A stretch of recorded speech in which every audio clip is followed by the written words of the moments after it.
let me get the whole way through this story before you judge me. I'm in a hot tub in Perth, Scotland, not Australia. There's snow everywhere. I came home from Heathrow Airport on my mum's birthday, 2016, and had to tell Nicola that I'd walked away. We'd mutually walked away from a relationship with a basic salary and a company car when she was about to go on to maternity, statutory maternity pay, with our first child. Dinner time was quiet, I can imagine. Toughest pitch I've ever had to make in my life. I read a quote a while back, and I've mentioned it a few times. Great men plant trees they'll never see the shade of, and I can't stand by it any firmer. Hi, my name is Jacob Collins Brown, and this is UKBF Stories, where we are telling the story of small businesses across the UK and shining a spotlight on their journey. Today I'm with Grant Mckenna from the Apertus Group. Hello, Grant. How are you? Very good, thank you, and thank you for joining us today. Problem at all. I've known you for a short while, and so we've met around Northamptonshire, and I've sort of seen the Apertus Group from the outside. For people listening in and people watching this on YouTube, tell us what the Apertus Group is and what you do for your clients. So the Apertus Group is a business-to-business procurement company at its base.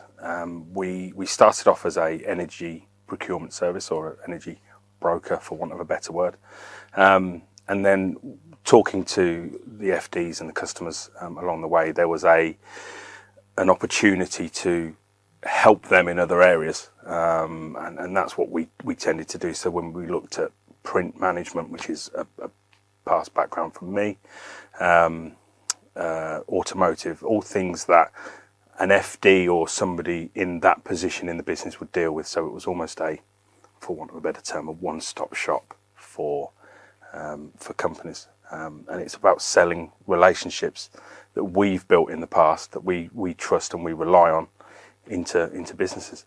So effectively, if I put it into my own words, sort of an outsourced buying department or procurement department that somebody will use. Oh, fantastic. So what sort of products or procurement are your typical or most common things that you help source at the moment? So energy is by far our largest sector. As I said, that's what we started with the company in 2016 with. During the pandemic, we looked into the automotive side, and we both know cars are a passion for both of us, and we looked at the automotive side. That bolted on quite nicely, fleet management for companies, and things like that. But also, as I said, the print side, so everything paper-based. We don't do this in-house. It's it's selling the relationships that we've built over the last kind of multiple years into the business, and we also do communications and water that bolts onto the energy side, and run side by side. What I'd like to do is get to know your journey that brought you to Apertus Group, where you are today, and then when we'll come to sort of some of the events and your journey within Apertus Group. So you're a Northampton lad. Yep. Born and bred, not left the town. One year in a holiday camp in North Wales, but the less said about that, the better. And that's something we need to come back to. You're the youngest of four. I am. I'm the baby.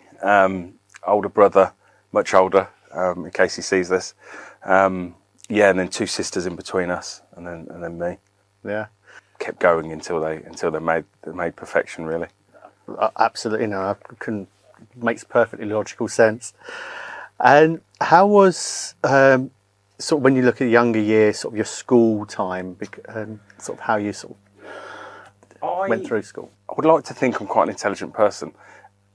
Academia was never my friend. I enjoyed the classes, I enjoyed the social aspect of school, I enjoyed the sports side,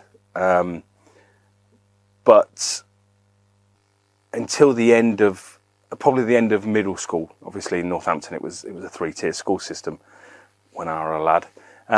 And towards the end of middle school, the reports started to creep in of could do so much better if he just applied himself. And I think whether that was starting to get bored with the system or certain areas I struggled in, spelling. My spelling is atrocious. I don't believe there's anything background there. I'm just not very good at spelling. Mental arithmetic, very strong. So school was always an enjoyable time. I was a big lad. I was, don't let the lights fool you. There was ginger here one day. So I took some stick during school. I was bullied quite a bit. And then towards the end of school, I kind of bulked out and shot up, and that stopped for one reason or another. But yeah, I enjoyed school.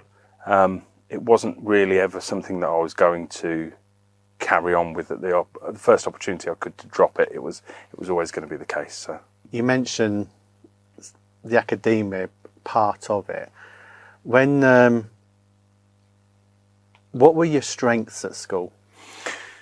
As I said, anything I could do in my head, really. My hands, anything I could pick up and do. From an early age, all I ever wanted to do was be a rugby player. From day dot. I enjoyed home economics, the cooking side, but it was always the history, science I loved until it came to putting all that down on a piece of paper. And towards the end, I'm sure, knowing how well you'll have done your research, Richard, we'll be talking about this in a bit, but towards the end of school I lost my father, and it almost became quite a convenient reason for not excelling at school, and probably to this day I still use I lost my dad in the December before I did my exams. Probably would have come out with the same exam results anyway. So it was always quite convenient, and that was always, as a child, I always think I kind of tagged along with the way to go, the easy option, kind of in the background. And I know that will surprise you, but kind of in the background and just doing the easy thing. And I think it was until I left and went into different career paths from there that I realised that actually I'm not particularly good at towing the line. I'm not particularly good at following the easy option. I think it's the safest way to say it. You've just brought it up there. So when you lost your father, as you come into the end of your school time, that's the same sort of time. Now, when I think back to my school time, you go into the 5th year, as it was there. The head teacher for the 5th year was the careers guy. You go and sit in his office. Yeah. He'll say, "What do you want to be?" And you'd go, "I want to be a fighter pilot." And you go, "Right, okay, that's the army office. Go in a RAF office. Go sign up there." I didn't have the father sort of guidance there, so I'm kind of maybe sort of relating or not. But typically, for a young lad, the father gives us some of the influence of where you go. Was your father, before he passed, around to sort of give any sort of career guidance or any sort of influence on that, or with him not being there as you were reaching the end of school, do you think that had any bearing on your career choices? My father always wanted somebody to go to university. So my dad, if I can describe my father, 5'6" Glaswegian. And as angry as that makes him sound. My upbringing was amazing. I'm very, very fortunate. My parents were besotted with each other for their whole marriage. Dad was an amazing father, amazing dad. But Dad lacked a work ethic. Dad would always take the easy option. He would always take the kind of safe route. After we were born, he was a bit of a hellraiser in his day. But I get my work ethic from my mum, luckily for us and the guys in the office. So Dad always wanted somebody to go to university, and I think that was more for Dad than for us, so that he could say somebody had been to university. I was always looking at rugby. Rugby advised to have a second career. and that led me to want to be a chef. For obvious reasons, I love food, and it was always a passion of mine to go into catering. And I remember we were going to Alton Towers. My brother was quite influential in my kind of early teens to probably 16, 17. And I remember going to Alton Towers on a bus. Done it? Why would you go on a bus? And I remember talking to my brother about it, and his wife had mentioned that one of the great ways to see the world was to go into the Navy. Well, obviously that conflicted with staying to play rugby, but it was always a case. And again, convenient as it sounds, when Dad passed, I then couldn't go away. I was the only one left at home. Brother and sisters had all moved out, so I didn't want to leave Mum. Whether or not I was ever going to go or not was neither here nor there. But I stayed and became a chef on the background. I managed to score a fantastic gig at a local building society that we've got in Moulton Park, and worked there Monday to Friday 8 till 4 as a trainee chef, which was unheard of, which let me train, which let me play matches, which let me do that. So Dad didn't massively influence. He wanted us to go to university, but by that point I was hopefully going to make it in the sports arena, and if that didn't, I was certainly going to make it as a chef. So you played amateur rugby, is that right? Yeah, so I played rugby all through school. We know that this is a sore point. I never made a professional match. Something a good friend of mine, Ben Cohen, reminds me of quite a lot. We, from a personal point of view, I took an injury on my right knee, and it never healed to the point of being able to carry on. Position I played, from the state of my ears, I played front row. Obviously, takes a lot of strain, but it's something in business. As hard as it sounds, it's a failure. I didn't make it. So it's something I talk about with friends quite, when it's brought up, and it's something I, to a degree, I'm proud about. But I didn't make it. So it's, from a business point of view, I don't often. Why do you refer it and use the word the failure? Because in them days, as a 16, 17-year-old, you don't understand what a learning opportunity is, and I think that's something that that I'm very passionate about now, is that the guys understand that we try our hardest to not focus on failures in the business. But I was bolshily, if that's even a word, convinced that I was going to make it, to the point where nothing else was really.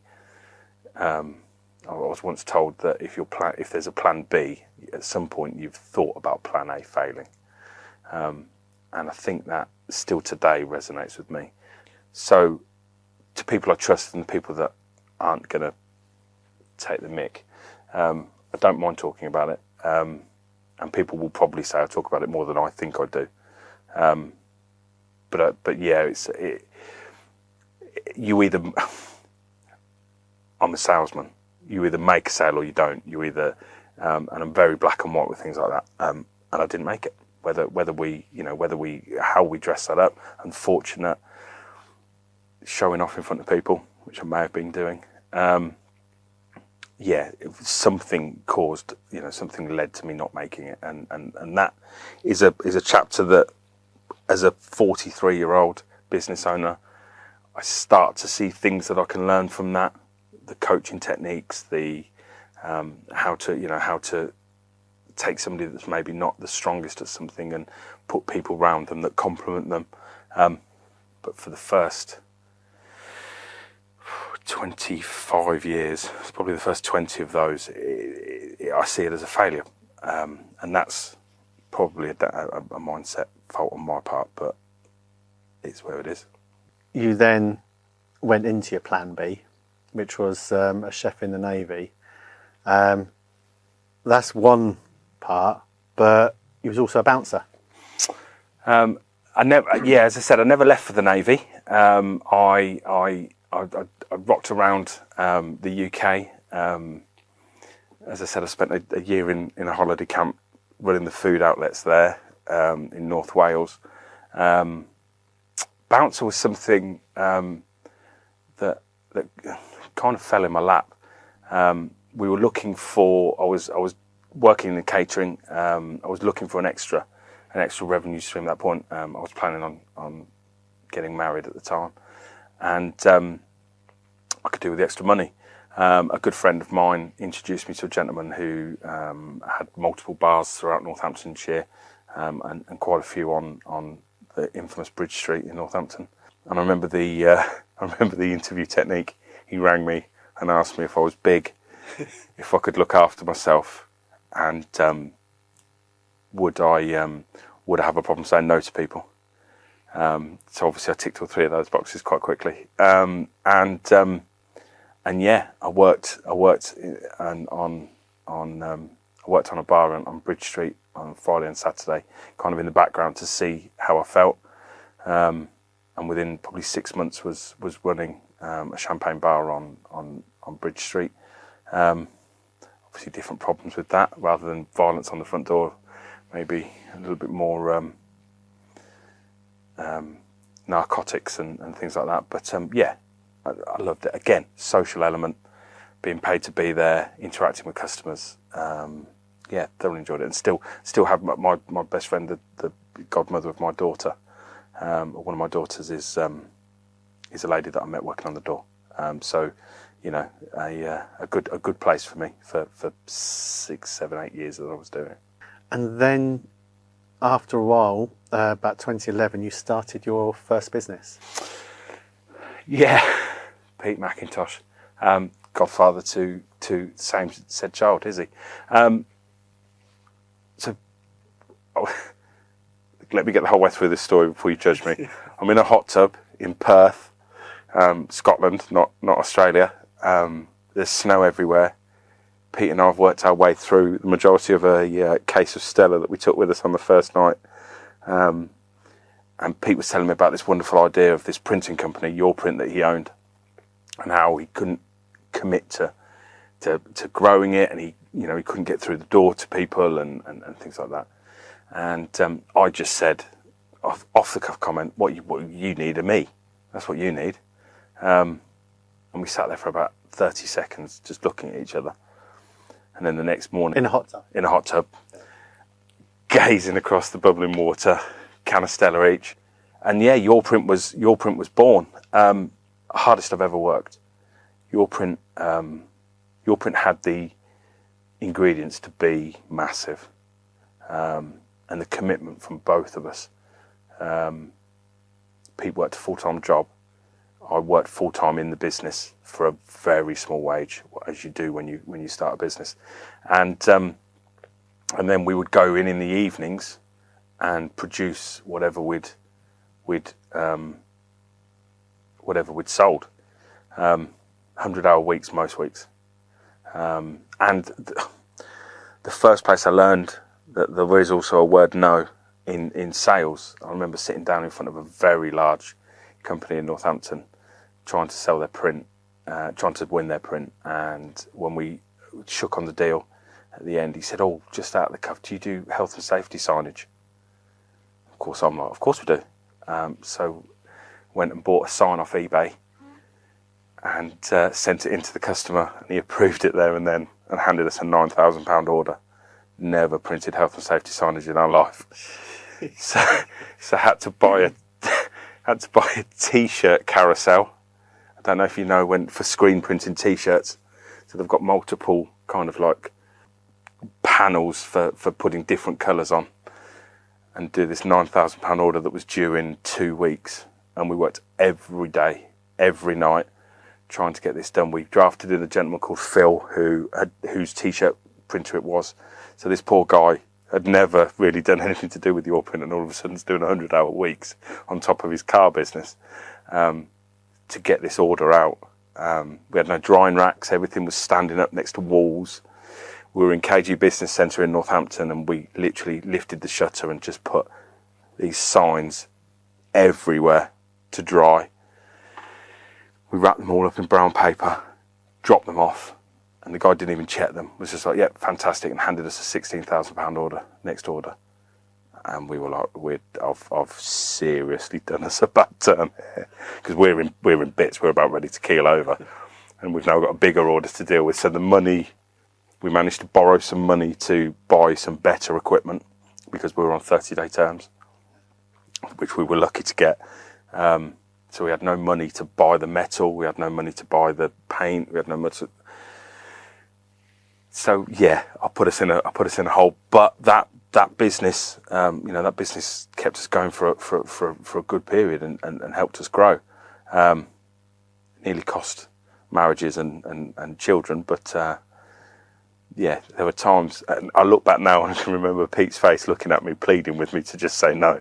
But we got through it. We got through it in one piece.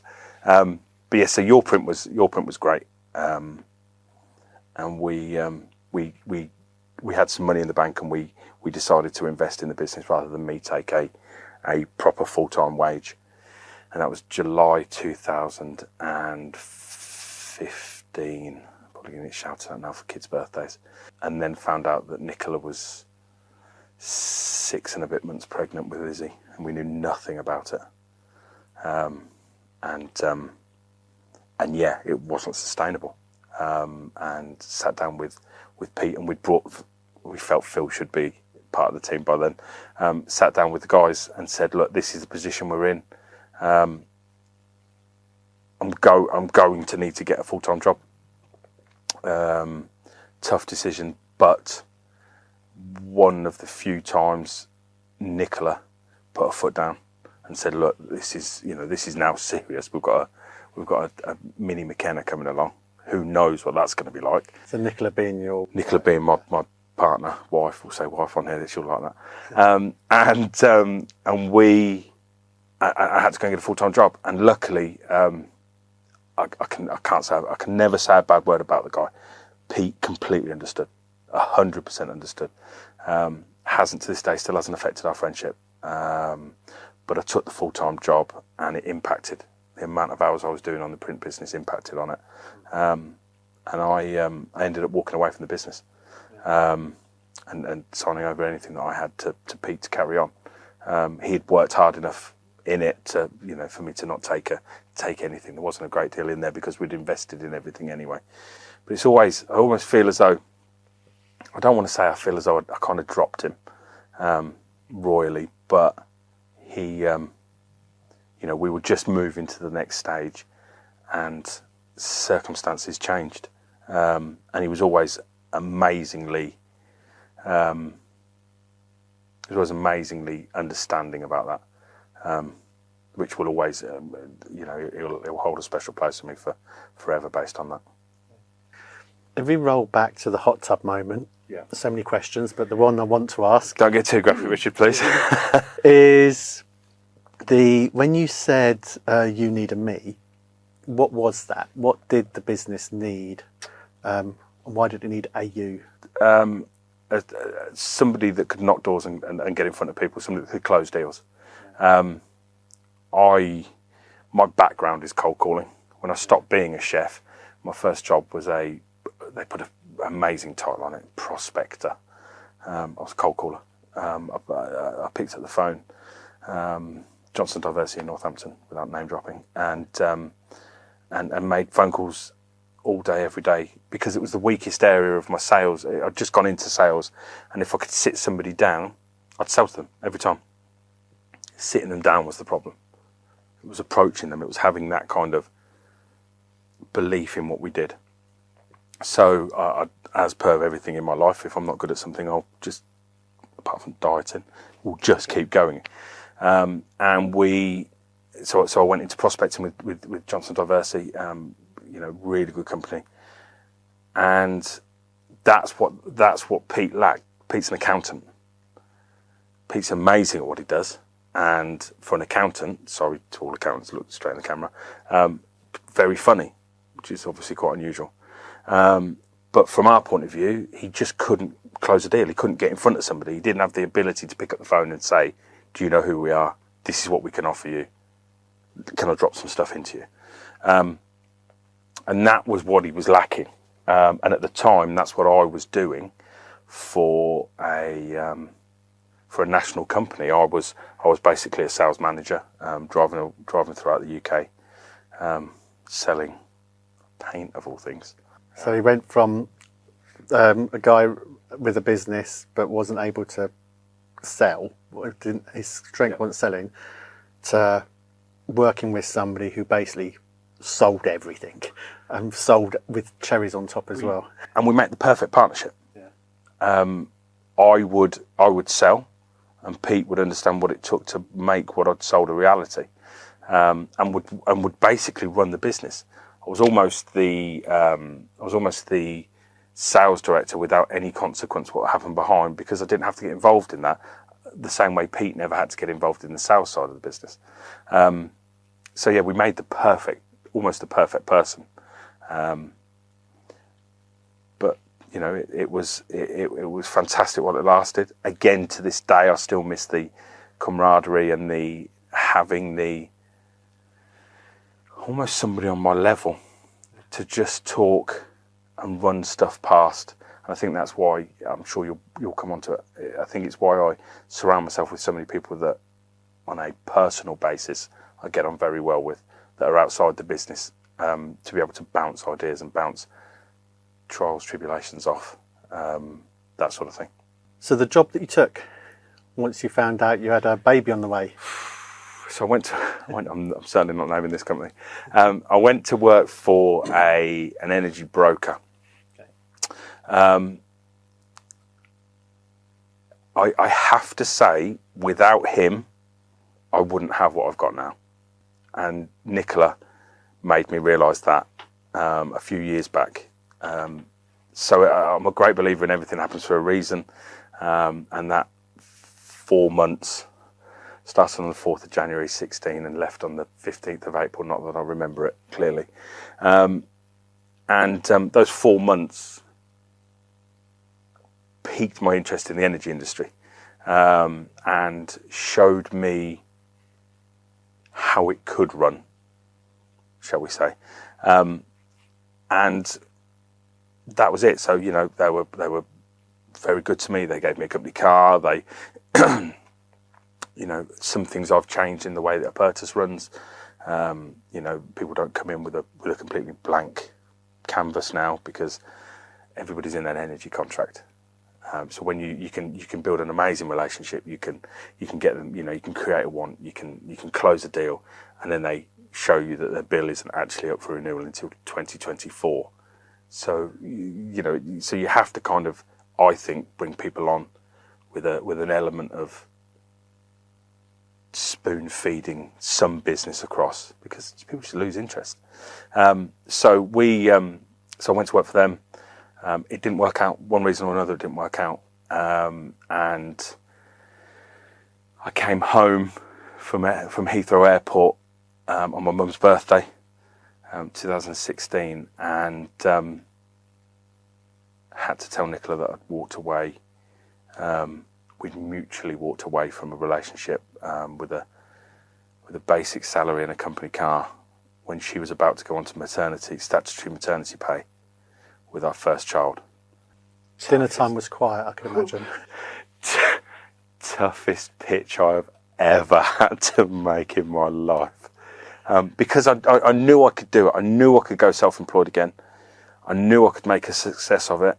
And I knew Nicola trusted me 100%. But there was somebody else, we were responsible for somebody else.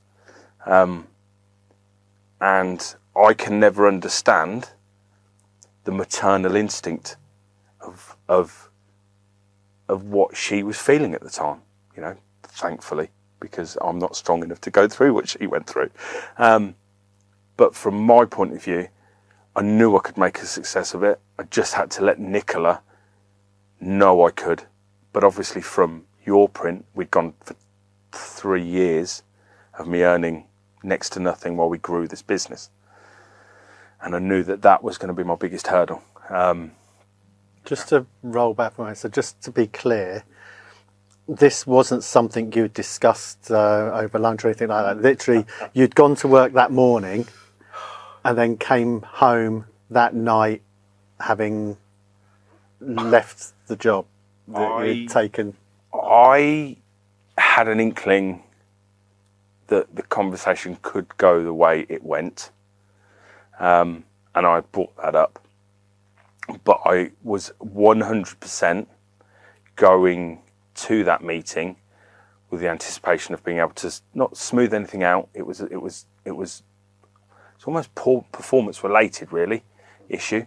And I have to also remember that at that period I was still at Your Print to a point, so I was still helping out. So that will have taken hours away. But I had every intention of making it work, and within 3.5 minutes of the meeting, knew that wasn't going to be the case. So then spent the next couple of hours scribbling down on a napkin what the plan was. Didn't have a business name. Didn't really understand what I was going to do. And there are certain people that come along in your life that that probably have a meaningful impact more than they'll ever understand. And there's a gentleman who owns a company locally, a gentleman called Jonathan Newsham. And he, at the time, I played golf with John. I'm not sure what John does is called golf, but I play golf and John follows me around. And he had introduced me to this job. And he was my second phone call when I left the meeting to say I don't know what I'm going to do. And at the time, in the energy industry, you have things called aggregators, which are companies that have got relationships with huge energy companies, and for a percentage of your commission, they will let you buy under their name. And John worked for one of them at the time. And by the time I got back, I needed to come up with a company name. I needed to register a company, and he had already set my pay schedule and my commission structure up with this aggregator so that we could start to create money. And the company that he works for are no longer around, or worked for are no longer around. And he put business through under my umbrella that had come direct. It was a referral based, and I closed deals, but he helped out so much. And I think at some point, and I hope I don't get him in trouble, I think at some point he also lent me my first month's wages to try and ease the burden on Nicola of what we were going through. And you just can't repay that. You can only pass that forward. You can only help other people with that.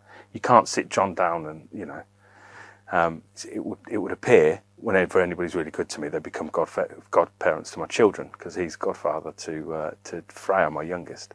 But he's like a brother. If you look at us, we're probably like brothers anyway. But he didn't have to do any of that. There was no real advantage to John. Yes, there's a business advantage in the fact that he's got another broker working alongside him, but I certainly don't ever believe that was the reason he did it. And I think that's what we saw massively a few years ago, people being that person. And let's be fair, I think now it's gone completely the other way, but he was, and to this day is still a massive part of what we do at the Apertus Group. And just a genuine, amazing person. And what was the first few years for the Apertus Group like then? Pre-pandemic, because I think the pandemic will probably need its own little section. I hardly noticed it, Richard, to be fair. It was good. We learn by our mistakes. We used to take our commission on a upfront basis. So when a piece of business was signed, we would be paid what it was worth to us, minus the commission to the aggregator, almost just after it went live. and it's a great way for cash flow, but there's no stability in it. We moved to another aggregator when John left his role, and they stitched us properly. They would pay whenever they wanted to. Basically, it was a little bit Wolf of Wall Street. They were driving around in £150,000 cars, coming to meetings on substances that you certainly wouldn't expect a business to be running on. And they took us for a chunk. They took us for about 21,000, I think. In them days, I was on my own. Big chunk that you expect to be paid monthly, and that was a strong lesson. And at that, when that was all of our commission built into one aggregator, we had all our eggs in one basket. And I remember sitting in our little office in Moulton Park, talking to the gentleman that owned the building, and him saying, I help businesses like you. This is something we should probably have a further conversation about. And I've got no qualms of saying, he helped and continues to help to this day. But it's not just financial. Obviously, it was at that point. But he's almost a father figure in business, and he knows how to manage me. We've had a conversation in the past. I had a fantastic business idea, and I drove all the way up to see him in Derbyshire with this amazing. I'd even drawn on paper exactly what I wanted, and so that we don't have to bleep anything out of this, he challenged it, shall we say, quite hard, and just tore it apart. And I've been in business for myself best part of 10 years, and he absolutely hammered it. So basically picked out a very small hole in the very first part of my, it wasn't a pitch, but it wasn't also drawn on a fag packet, and he kind of picked at the first little bit, and man alive did the back end fall out of it. So I left Derbyshire with my tail between my legs, and I got in the car and I rang Nicola, and she said, "Oh, how did it go?" And I told her, and I got quite emotional. It's an area of the business that I know we'll talk about in a bit that I'm very passionate about, and I got quite emotional on the way back. And by the time I was in the car on my own for 2 hours on the way home, and by the time I got home, my whole outlook had changed. I could see where he'd come from. I could see that what he was actually saying to me was, this first bit's not right, so then everything that you've planned behind it isn't right. Let's get the first part right. I think you're onto a good idea. So by the time I got back, it had developed, it had changed, it had morphed into this. And I always remember him sitting down and saying to me, that's the one thing in life that you have that I don't. He's a very analytical person. He's very successful, very successful. So again, it's where we differ.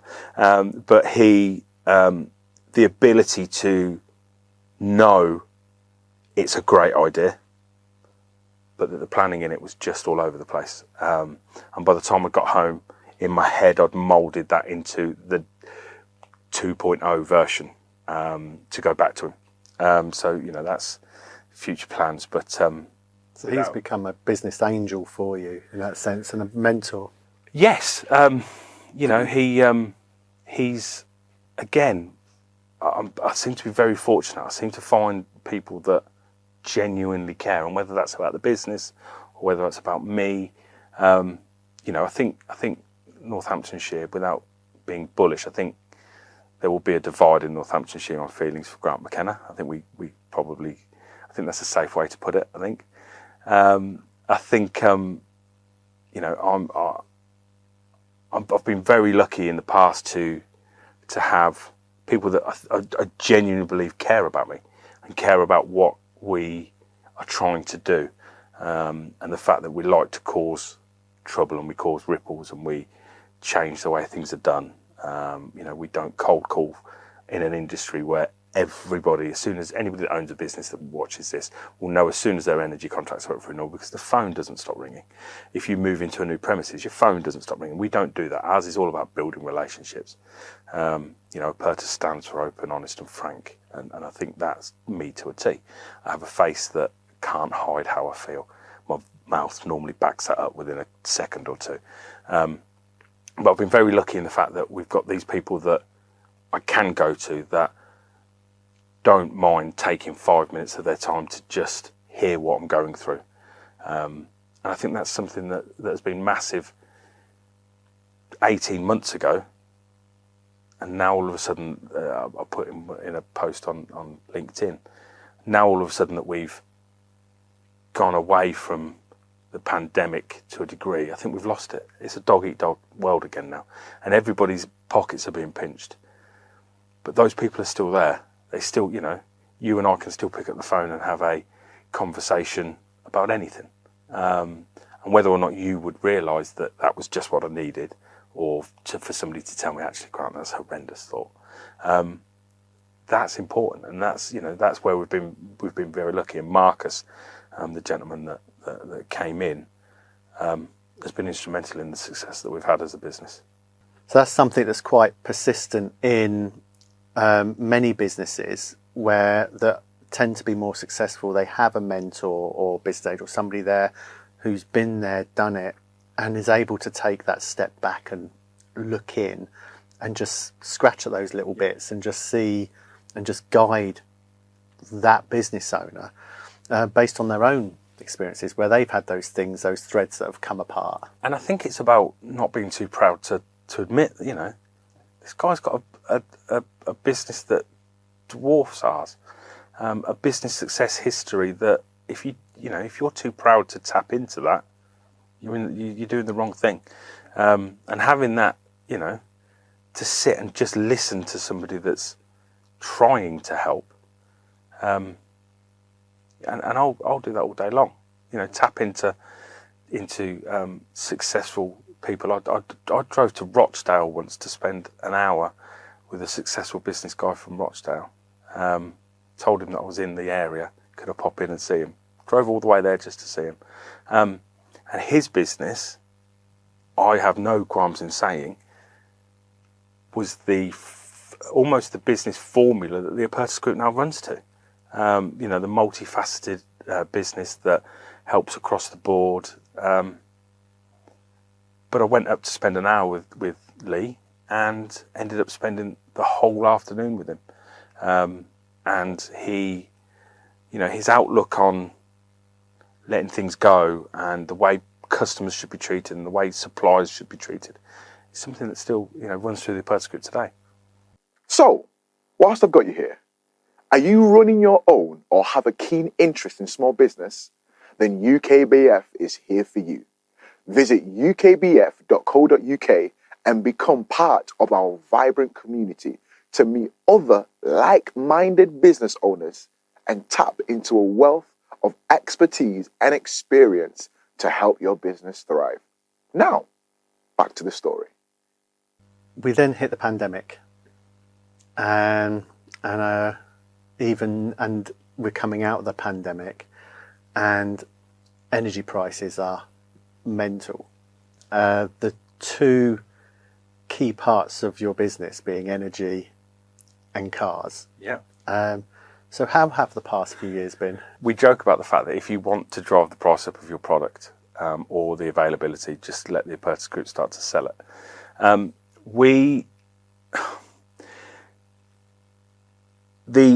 The way in which we run our business now, we're paid. Any brokers will tell customers that they work for nothing on their behalf, and they're paid by the supplier. Technically, it's true, but they don't work for nothing. Nobody works for nothing these days. We put an uplift on our clients' contract, so we may be offered their price at 35 pence, and we will sell it to them at 35.5 pence, and the supplier will then pay us. That's how it runs. From a point of view at the start of the pandemic, we're paid on usage. Everywhere shut, but everybody still needed us because their energy, how do they pay their energy bills when I run a hotel that's not bringing anybody in? So we kept everybody on for the first lockdown through furlough, and it nearly closed us. Anything we had in the bank went. I remember doing a LinkedIn post as I locked the front door. I'd seen John Thorpe do one. And we all know John, charismatic, crooner, And I'd seen him post, and I thought to myself, well, that's powerful. I'll steal that. So I did. Building obviously looked a little bit different in the background. He was in his Tesla. I was in my 1 Series or something at the time. And I remember leaving it thinking, it's only 2 weeks. What's the issue? We signed a local hotel on the 1st of April. So lockdown, was it 23rd of Feb? We signed one hotel at the start of April, and we didn't sign another piece of business until back end of August. Wow. And yet we were still paying everybody's wages. We were still trying to help everybody out, because the person we deal with invariably was still in the business enough to be able to forward on contract problems and stuff like that. And I've always wanted the Apertus Group to be more than just a broker. So we take on customer service issues, we take on billing issues, and that's part of our service. There's no invoice for that. That's our commissions already paid for that. And it tested us. Nicola and I, Nicola gave birth on the, oh God, I'm glad I decided to choose a date. I'm really glad I decided to do that. Come on, Grant. We need to find out Nicola's email to send this to us. Yeah. So Nicola was about to give birth. Let's play safe. Was about to give birth to Freya, our second child, and lockdown with a new baby. We were planning on moving house, and we lived in Nicola's house she bought when she was single, on her own.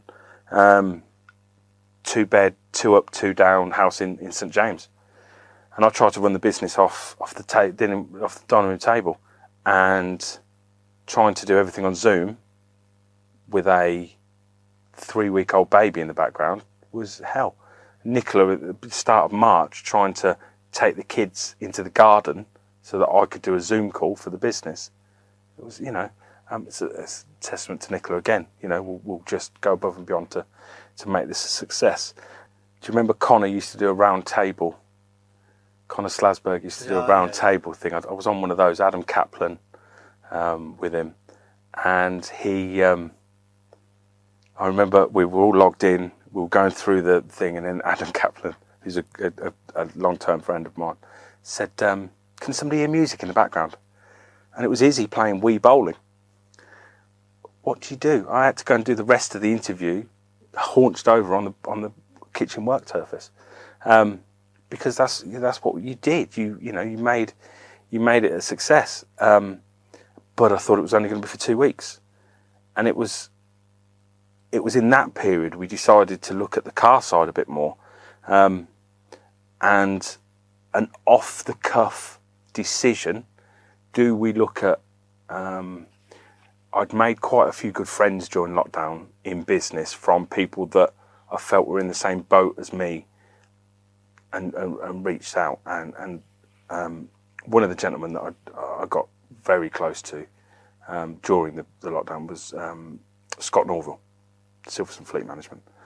And I got chatting to him, and he obviously excels at 2, 3, 4 year leasing.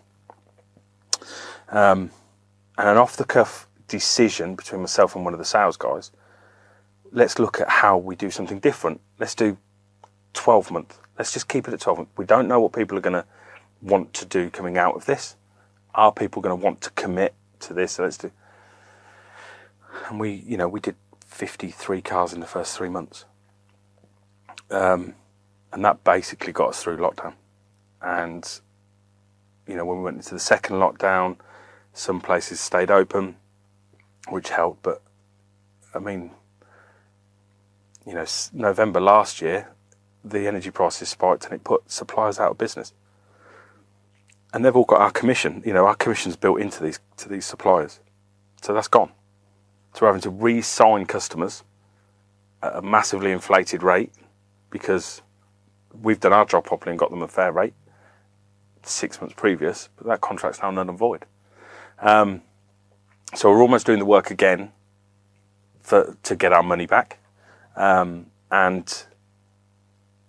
it's literally been one kick after another, and people see the face and the beard of the Apertus Group. The team we've got in the office now, I'll give her a shout out because she's been with me through the whole thing. Young Katie, who's our administrator on the car side of the business. Katie has seen this business on its knees and comes into work every single day with a massive smile on her face. And she bleeds the Apertus Group. She's the most loyal person. But that's been bred. That's come from their input as well. Because I know how it feels to be the MD and know you've got no choice but to get up every day and face it head on and deal with the continuous beatings that owning a business dishes out.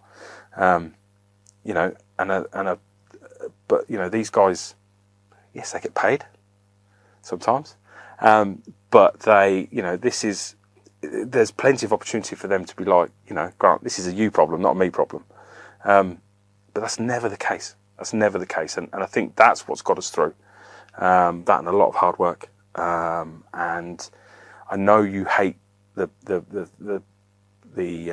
premise of it, but luck. And I know you don't like that, Richard. But I made a decision 4 years previous to move into an office in a building owned by a certain individual. I made a decision to join a golf club that John Newsham was playing at. That's 20 miles away from where I live, not the local golf. You make your own luck wholeheartedly by the repetition and the effort that you put in. I don't know if we'd have got through without certain elements of a chance meeting. But I think it's about making sure that those chance meetings, you get everything you can out of them. Would you feel that taking that luck, so you just said a moment ago that it feels like a constant kicking over the last few years. Some people simply aren't made to take those kickings, and some people just keep picking themselves up, dusting off and going forward. So is it, how much of it is luck and how much of it is bloody minded and determination, and the looking over your shoulder back at who's at home that you're providing for? I think one of the things that we need to remember is that we made this decision. We made the decision to be a business owner, and there are people that aren't cut out for it. And like you said in your post in your car outside Bewitch that time, they've made the decision to not understand what we go through, and for that they can't be held accountable. We can, and I think there's something slightly tapped in the people that do it. Let's be fair, you and I, we're certainly not normal, and I think from our point of view, it's there is no plan B, there is no choice of failure, and it's about giving a hark back onto my upbringing. My upbringing was amazing, but I had Gola trainers, silly things that stick in my head. My upbringing was amazing, and we went on holidays every year to family, and it's about what I deem as success, and what I deem success to be is for other people. Don't get me wrong. I want the nice cars. I want the nice house. I want one of those massive tree houses. I want a house big enough to have a big tree house. I keep thinking I want a barbecue in it, but at some point I'm going to burn the house down.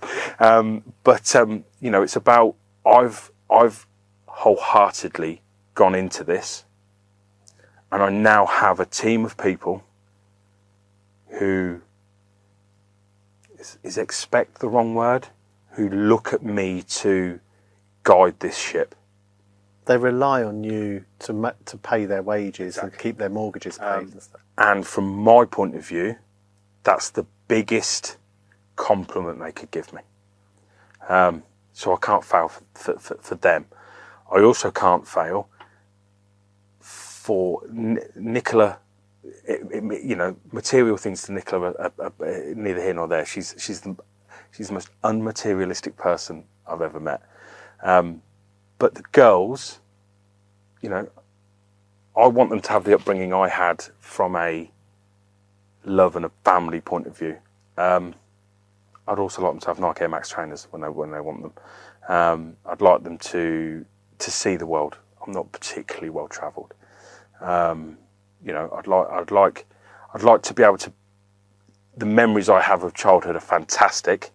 I'd like to be able to make memories that have got a blue sea in the background, and unlimited amount of beer on tap in a plastic cup. I think, and I don't know that after this long, if I'm employable anymore. So it has to be a success. You brought up social, and now you're developing quite a following, I'd say, for Moaning MD. The people just wind me up. You do a regular video on LinkedIn where the events that have happened recently to you doing that recording, just you almost Piers Morgan it. So what's happening with the world? So from my point of view, I think Piers has got his place. I'm not a particular fan of Piers Morgan, but I think he's got his place. I think he asks questions that 99.9% of the world haven't got the similarity I'm painting is he says the world's gone nuts, and pretty much, and it has. Yeah. I think Moaning MD was born really. Somebody once rang me. Lazy Sales was the first one that ever. I remember getting 10,000 views on my first ever Moaning MD post about lazy sales, and it was about somebody had rang to try and sell me energy, and as a broker, we field a lot of phone calls for our clients, and we do that on purpose so that they don't get the client's phone number. Very easily got if they just did any homework, but they don't. Nobody does any homework anymore. Nobody understands the businesses they're approaching. Nobody tries to build a picture of that client before they pick up the phone. And that's why the art of cold calling, if done properly, is still so potent a weapon. And I went on a rant about a lazy salesperson who kept asking me for the contract details and the metering details when they're phoning an energy broker. And I think that was a rant. And I think the problem I have with the rants is they're exactly what is said in my head. So occasionally the language can get quite strong. But people just, I'll turn it down as it's your podcast. People just wind me up. We had one, I had one the other week that had similar numbers. Not that numbers on a viewing. I'd like to get 10,000. I think that's a good place to be. About people that just lay into people for no reason, or people that say that LinkedIn is a business post. Stop posting about your children. It's your support structure. Get a grip. If you've got time, honestly, to sit and keyboard warrior people's post about what is what's their why, or why on a gloomy December morning they get out of bed to do the job. Get a grip. Do something else. Run into a tree. Do something that's actually going to make a difference in the world. And then, I think that I'd post, there's a gentleman, I seem to name drop a lot. There's a gentleman on LinkedIn called Luke Manton. Luke Manton is a virtual assistant. He's got Tourette's. And he was on a Anyone Can Sing program on one of the channels. I'm a business owner. I don't get a chance to watch telly. You don't watch Love Island? Yeah. So he was on this. So his Tourette's are, how do I say? They're amazing. They've built an absolute monster of a person, Richard. And I mean, they've built a monster. He's amazing. And he went on this Anyone Can Sing, and he was brilliant. And at the end of it, he kissed his partner for the support, and LinkedIn next day was all about the fact that the person he kissed was a man. Not the fact that he'd managed to build this journey with Tourette's. Nothing to do with the strength it took at any point in his life to do what he does. It was about the fact that he was a homosexual, and it infuriated me so much so that I posted about it, and I think on the same day there'd been a post from a paralegal somewhere that had taken a photo of a man that had attempted to commit suicide and had been talked down by her, apparently. And she had put this big post about how she was going to help him and how she was going to help him to grow, but had shoved a camera in his face for a publicity stunt.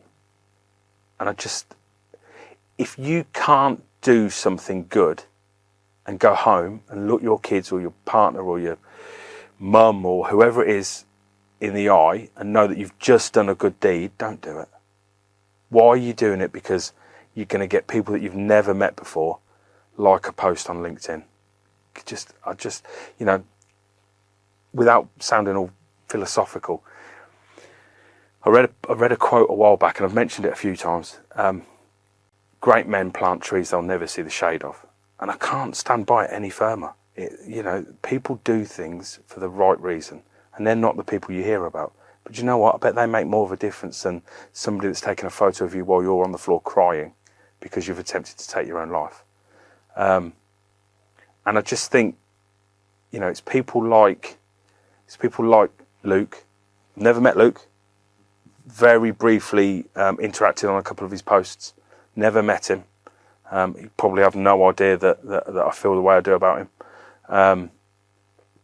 But it's people like Luke, it's people like the football that happened this week. I've seen no end of social media posts about how it's not that important. But it's the people that make a difference. These are the people that are going to make the world a place where my two girls can do anything they want. Do you think social media plays a big part? The premise or just the evolution of social media, that it's about the likes, the follows, it's the attention there. When we were growing up, there wasn't the internet. More when I was growing up, perhaps. You're a bit younger than me. So if you wanted to sort of post a social media update, you got a spray can and you put it on the side of a wall. Yep. That was tagging, as it was, but or graffiti in everyday language. That was it, and it was there in that one place. And you'd go around, if you wanted to go and see somebody, you had to go and walk around to the house or sit in the hallway because that was where the phone was. Yeah. Now, I believe social media has made us less social, and it's more about the attention, the crave for attention from unknown people that could be driving that sort of behaviour. Definitely, and I think from my point of view, I've always said one of the issues I see is kids having kids, people without life experiences, trying to give life experiences to children. I don't see a way. I almost don't see a way back from it. It's the until the children understand what their comments are doing. How many times will you see a youngster now pick up the phone to talk to somebody. It just never happens. You know, I see people that will literally, they never answer their phone, and they wait to go to voicemail so that they understand what the person wants. Just answer the phone. You'll find out. That's why they put a green button on there as well as a red one. And I think I think social media, I joke about the, somebody will say something and I'll be like, PM me, babe. Because, it's the people that put, well, I'm in a, well, here we go again, post on social media. No content, because they want other people to ask them what's wrong. You're right, hun, kind of. So PM me, babe. And I have to remember that the world is a very different place. I find it most difficult with the girls. Izzy will come into, Izzy's 6, and will come in and say, how do I look, Daddy? At 6. And you almost have to check yourself, because as a father, you just off the cuff tell her she looks beautiful. But actually not. What you're actually trying to do is show her that that's not important. Does she think she looks good? How do you think? How do you feel about the way you look? Oh, I'm good. And that's the only thing that matters, darling. It doesn't matter what Daddy thinks. It matters how you feel. And I think that's what we lose is everybody wants fillers, everybody wants filters, everybody wants Johnny from Essex to like a post showing you seemingly with no teeth because you can't smile anymore, looking like you've not eaten a meal for a month, when that doesn't portray the person that you are. And actually, when you look at you, that filter, maybe as a 43-year-old chunky, smouldering fella as I am, that doesn't, that's not what's attractive about somebody. And I don't see how we get back from that. I don't see how we reset that. I'm not intelligent enough. You know all the background on the algorithms, I don't see how we stop women being objects. I don't see how we stop boys treating, kids treating people the way they do, without a bat and a bad attitude. I don't see, and that's worrying for a father of 2 girls. But social media, I find I post social media. I've got family scattered all around the country. I post pictures of most of my pictures. If you ever go onto my social media on Facebook, are pictures of the girls. That's because they're my girls, and Freya's normally trying to set fire to something that I find quite funny. But that's what we use it for. But again, my 2-year-old can open my phone and look at photos. And I always had the outlook that I wouldn't be that parent. And then somebody at nursery with Isabel pulled me to one side and said, "It's the way the world's going. You're actually holding your daughter back by not knowing how to open an iPad, because everything's going to be done on." And they're right. They're 100% right. I can't stop this juggernaut. But we can educate them, though, you can manage, exactly, and that mindset has been a change. But from a business point of view, I feel as though people are falling into that category. Oh well, nothing exciting's going on in my day, so I'm going to ruin their day. The opening line of "This isn't Facebook" honestly drives me insane. It's a business platform, and anybody that owns a business, their whole support structure is influenced and is affected by what goes on in the business. So why shouldn't they talk about it? Why shouldn't you talk about your wife and children? Why shouldn't I talk about the girls? And I've obviously been very lucky. I've never received one person I've had people disagree with what I've said, but nobody's ever attacked me, ever. Don't think anybody's brave enough. No, I don't think it is. I say that in jest, but I think a lot of it's down to you control's not the right word, but I'll go with it. Your network, you connect with people. There are people on LinkedIn. It's all about how many connections you get. Yeah. So if you open yourself up like that, then you're opening yourself up to anything. If you control and connect with people, sticking with LinkedIn as an example, with people that you have a genuine connection with, then you're less likely to get the trolls, which are effectively on there. Sticking with business for a topic then, one of the things which obviously you're very passionate about, have a strong opinion about, is entrepreneurialism and what is an entrepreneur. So it's a term that is widely used, but there's a fairly consistent pattern of when I've been speaking to various business owners, generally have a similar sort of view on what that word. Yeah. So asking you the question, what is an entrepreneur? Somebody that doesn't know their job title. I don't get it. I see.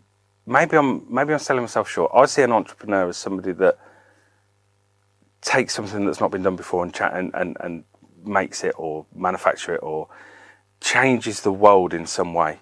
Elon Musk, entrepreneur. Bezos, entrepreneur.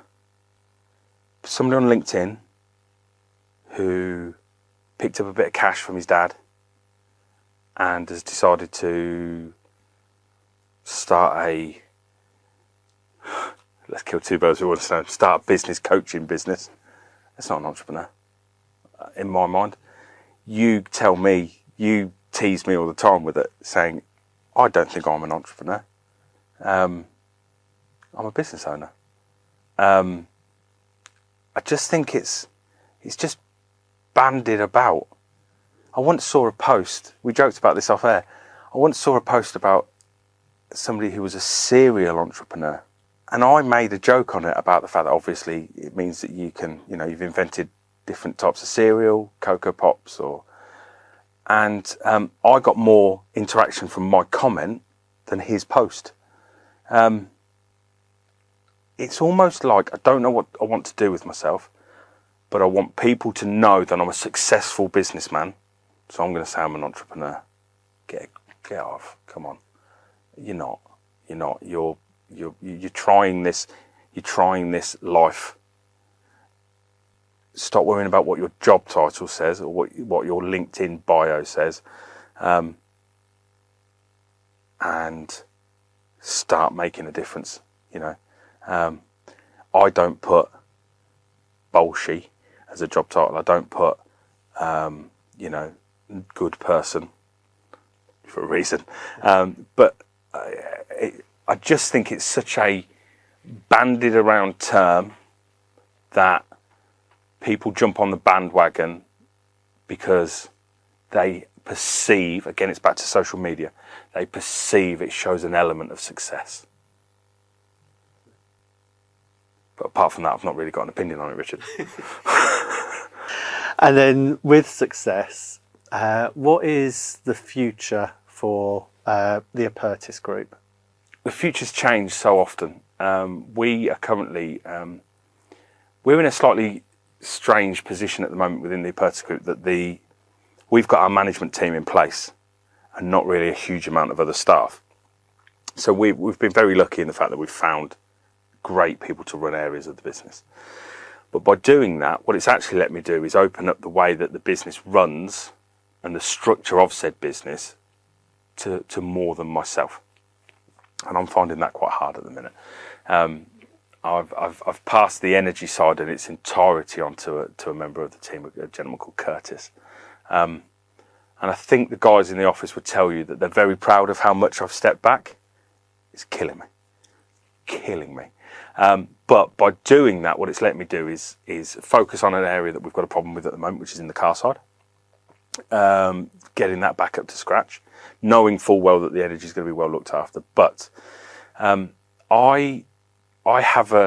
got a dream, for want of a better term, of almost like a car palace, for want of a better.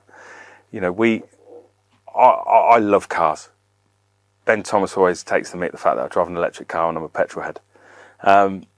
I love cars, and I like a certain type of car, what I would class as a retro car. And what I would actually like is a destination place full of these vehicles, for people to come and choose what they want, and, you know, a kind of sidecar or something like that. But that's, you know, we need stability in the car market, which at the moment isn't there. The second-hand market is very buoyant, but has just started to tip over the edge. There was an announcement last week that they believe that the new market is starting to recover from the shortage of semiconductors that we're all bored of hearing. So that's kind of one of the areas. We've got, you know, I've got so many plans for different parts. We've got, I want to dabble in the home side of business. But if anything's taught me, if I've learned anything over the last kind of 2 to 3 years, we just as the Apertus Group, we just need an element of stability. We just need a 12-month chance to just settle, make sure the fundamentals are still in place that we've set, and then kick on. And the signs are there. You know, we've had a fantastic few months. You know, the guys are working really, really well. But the future, you know, there's lots of left field ideas, and we will, you know, with luck, get to those. But I think next 12 to 18 months, let's just stabilise from a period. You know, many businesses in our sectors have gone under, and we've been very lucky. But we're working incredibly hard to ensure that there's, like you will say, that there's no element of luck to our success going forward. And it's just trying to reach those targets of perceived success. We talk about it all the time, Richard. You know, it's about having a year's worth of wages in the bank, so that if we don't make a single sale, the guys are all looked after. You know, I want a Range Rover. I'd look good in a Range Rover. I'd make a Range Rover look amazing, especially one of the new ones. One might be coming up in November. Yeah, I've seen the way you drive yours. And I just, you know, from our point of view, the future has plenty of growth, plenty of plans. And it's hard for me to say we just need a bit of stability. Let's not, you know, we've got through. I think we're probably in a recession. I don't think people are putting a label on that yet, because it's just another issue, another kick. You know, let's see what the new PM brings in, whoever that may be. But yeah, the future's strong. The future's very exciting. And yeah, it is now about focusing on that to ensure that the Apertus Group is still here in years to come. Last 2 questions then. Go on. Why do you do it? Why do you put yourself through what you put yourself through in running a business as you have for the past few years, and the kicks and things that happen? Sort of, what is it in you what is your why? And then the follow on from that is, what do you want to be remembered for? I do it because I chase success. I know I can do this. I know I can be successful at this. And it's probably about the people that have a big chunk of it is about the people that have joined that journey along the way. Everybody that's ever joined the company has taken us further down the road in some description. We've had some horrendous appointments. You know, recruitment people will be all over this video now. But we've had, you know, but every single person has, whether they've taught us what we should be doing or they've taught us what we shouldn't be doing, they've helped us. You know, so every day I get up and I just want to be better that day, and I just want, you know, I want the girls to see that their dad, you know, has tried his hardest to to make this a success. I'm tired of making other people rich, Richard. I'm tired of making money for other people. And this, I saw an opportunity to make a difference in an industry that horrendously needs it. And I won't allow the company to fail at that. And that's why the alarm goes off at 6 o'clock every morning. That's why I basically fund a well-known local coffee shop most days. That's why I do what I do. Family, everything, absolutely everything, and that's the feeling we have in the office as well. It's family. We look after each other outside of 9 to 5. How do you want to be remembered? For just being me. And I know that's a really kind of like lame answer. I can't hide how I feel. Whether I love you or I don't like you, I won't say hate. Hate's a strong word. Very few people in the world I hate. Whether I love you or we don't see eye to eye, you know exactly how I feel about you. There aren't many airs and graces. There aren't many. If you're not sure how I feel about you, we're okay. Because if I don't like you, you'll know it. And that sounds quite almost like a bullying, but I kind of, when if we don't get on, there will have been a reason for that, and I'll let you know of that reason, and then we'll go our separate ways.